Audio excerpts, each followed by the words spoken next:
Like, you should be in the gym. Why you not working on your game? Why you not? I did that. Like, I'm doing this now because I did that earlier. You know what I mean? I think people don't understand that, like, you can't physically be in the gym 24 hours out of the day. Paul George opens up about the intense pressure he felt playing for the Philadelphia 76ers, especially from their passionate fans. He shared a story where people comment on his Instagram when he posts about golfing, despite him having his basketball training earlier that day. Let's hear what he has to say about all this. And that kind of just was the situation there. You know, he brought up Jimmy Butler, and a fan brought up Jimmy Butler this season. We don't have All-Star break. We also don't have NBA money, right? Mm-hmm. So the thought of being like, I'm going to go to St. Bart's while the All-Star game, that don't happen for us, right?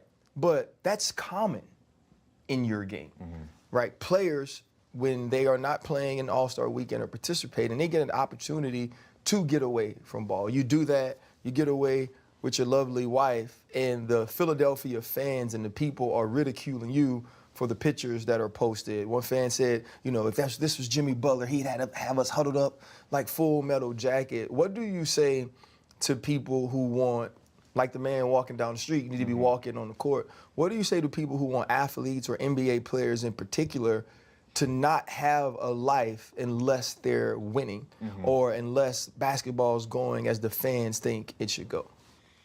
Yeah, I mean, that part always gets me. Because, you know, now I'm getting into golf, and I like to play as much as I can. And, you know, me posting golf stuff, people got something to say. Like, you should be in the gym. Why you not working on your game? Why you not?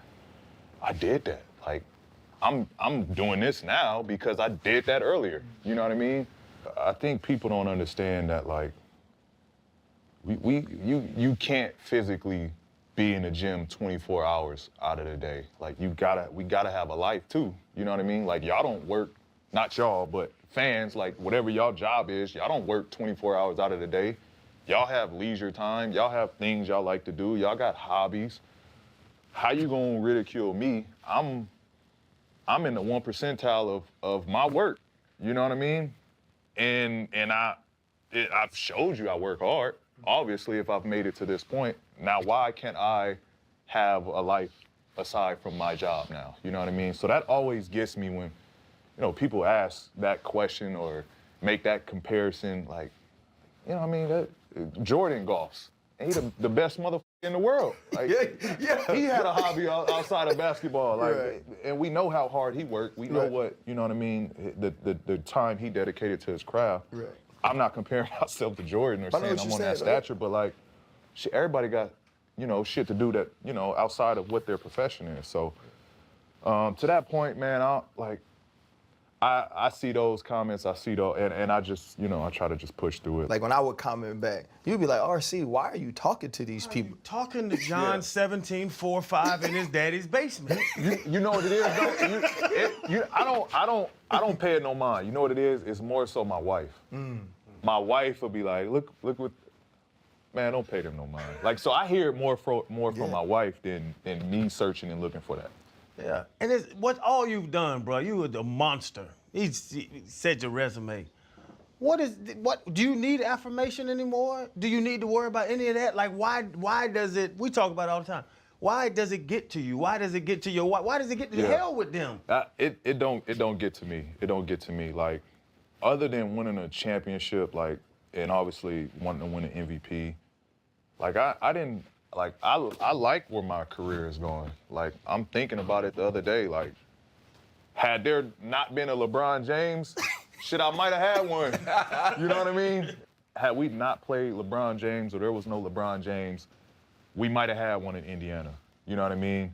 I felt the guy on the East. I felt like I was, you know, we played Carmelo, got Carmelo out of there. Shout out, you know, Mel. Played a tough Wizards with John and Bradley Beal. Nobody could come through us. Atlanta was a stacked team. Nobody could go through us. And, you know, that was that. I got to Oklahoma. I dealt with injuries, tried to play through those. It was just unfortunate. I had these injuries. I had the partial meniscus. I had the shoulder tears. People want to talk about your performance in the playoffs in Oklahoma. Motherfuckers don't know, man. I watch games now. Cats are hurt. Cool, they play through it. Cool, they production level drops. Nobody says anything about that. Y'all know how the Toradol work. I was taking Toradol Hell yeah, during those Oklahoma series. Once that shit wore off, production dropped. But I'm gonna give you what I got. People want to talk about that. In closing, Paul George's reflection on his season with the Sixers revealed a deep awareness of the expectations that come with playing in a city like Philadelphia.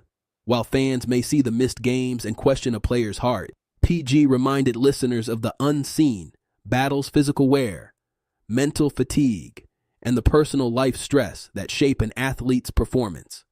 He didn't shy away from criticism. In fact, he welcomed it as part of the pressure that drives greatness.